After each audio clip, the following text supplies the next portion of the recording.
Hey, don't you just love to get something from somebody that they have made uh, creatively out of their desire to please you, to make you happy? In the next few chapters, chapters 96 through 100 in the book of Psalms, we're going to see that God likes the same exact thing. In fact, we're going to see several times in our reading where we're challenged to sing a new song to God, to be creative in our worship. It's kind of like, what are you going to do to praise Him today, just differently? What are you going to tweak today just to show God that you love Him just a little bit more, because He wants to be praised? So let's get into chapters 96 through 100 in the New International Version. Sing to the Lord a new song. Sing to the Lord, all the earth. Sing to the Lord, praise His name, proclaim His salvation day after day. Declare His glory among the nations, His marvelous deeds among all the peoples. For great is the Lord, most worthy of praise. He is to be feared above all gods. For all the gods of the nations are idols, but the Lord made the heavens. Splendor and majesty are before Him. Strength and glory are in His sanctuary. Ascribe to the Lord, all you families of nations. Ascribe to the Lord glory and strength. Ascribe to the Lord the glory due His name. Bring an offering and come into His courts. Worship the Lord in the splendor of His holiness. Tremble before Him, all the earth. Say among the nations, the Lord reigns. The world is firmly established. It cannot be moved. He will judge the peoples with equity. Let the heavens rejoice. Let the earth be glad. Let the sea resound and all that is in it. Let the fields be jubilant and everything in them. Let all the trees of the forest sing for joy. Let all creation rejoice before the Lord, for He comes to judge the earth. He will judge the world in righteousness and the peoples in His faithfulness. The Lord reigns. Let the earth be glad. Let the distant shores rejoice. Clouds and thick darkness surround Him. Righteousness and justice are the foundation of His throne. Fire goes before Him and consumes His foes on every side. His lightning lights up the world. The earth sees and trembles. The mountains melt like wax before the Lord of all the earth. The heavens proclaim His righteousness, and all the people see His glory. All who worship images are put to shame. Those who boast in idols worship Him, all you gods. Zion hears and rejoices, and the villages of Judah are glad because of your judgments, Lord. For you, Lord, are the most high over all the earth. By you are exalted far above all gods. Let those who love the Lord hate evil, for He guards the lives of His faithful ones and delivers them from the hand of the wicked. Let light shines on the righteous and joy on the upright in heart. Rejoice in the Lord, you who are righteous, and praise His holy name. Sing to the Lord a new song, for He has done marvelous things. His right hand and His holy arm have worked salvation for Him. The Lord has made His salvation known and revealed His righteousness to the nations. He has remembered His love and His faithfulness to Israel. All the ends of the earth have seen the salvation of our God. Shout for joy to the Lord, all the earth. Burst in jubilant song with music.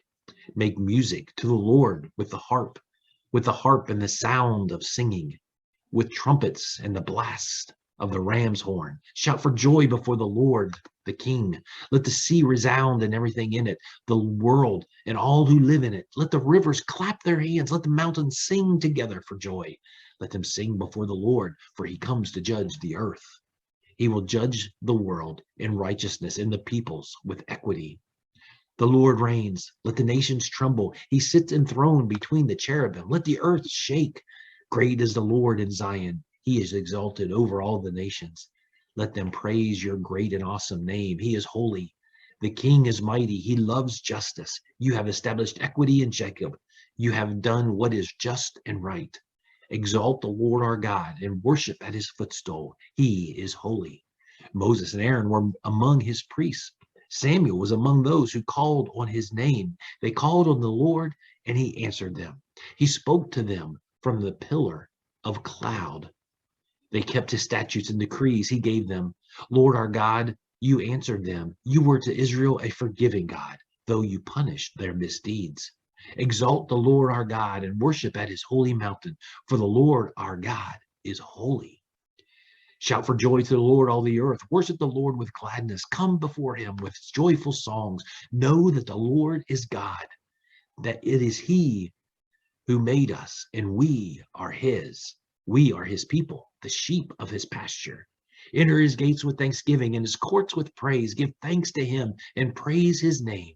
For the Lord is good, and his love endures forever. His faithfulness continues through all generations. Chapter 96 speaks of God coming to judge the earth. C.S. Lewis points out that those that were living there during this time in the world, judges usually needed to be bribed to get the decisions that other people wanted. And so a right judgment was really hard to come by, especially if you were a weak person or you were a poor person. And so in this setting, those who were not blessed with money or clout, they long for God to come back to the earth. They long for him to judge the world and to get vengeance on those that were wicked. In chapter 99, this is the third time that a psalm begins with "the Lord reigns." It's appropriate to tremble when we consider the awesomeness of God. Believers quiver with humble devotion. Sinners quiver with terror when considering the power of God. God is holy. Holiness, it means set apart. He is set apart from creation. He's not a creature.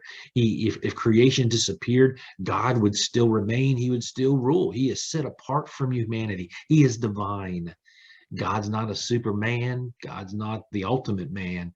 God's not just merely smarter than everybody else. He's not merely stronger than everybody else. He is set apart. He is divine. He is not just older than any man. You can't measure God by a human chart, by a human standards, because he is holy and he is divine and he deserves our worship. Now think about that word worship for a second. We think of going to church as worship. Often we measure the quality of the church service by what we get out of it, something that we learned or a feeling that we felt. But the biblical act of worship is giving to God. It's our time, it's our attention, it's our surrender, it's our service, it's our resources. And so I want to challenge you next time you go to church.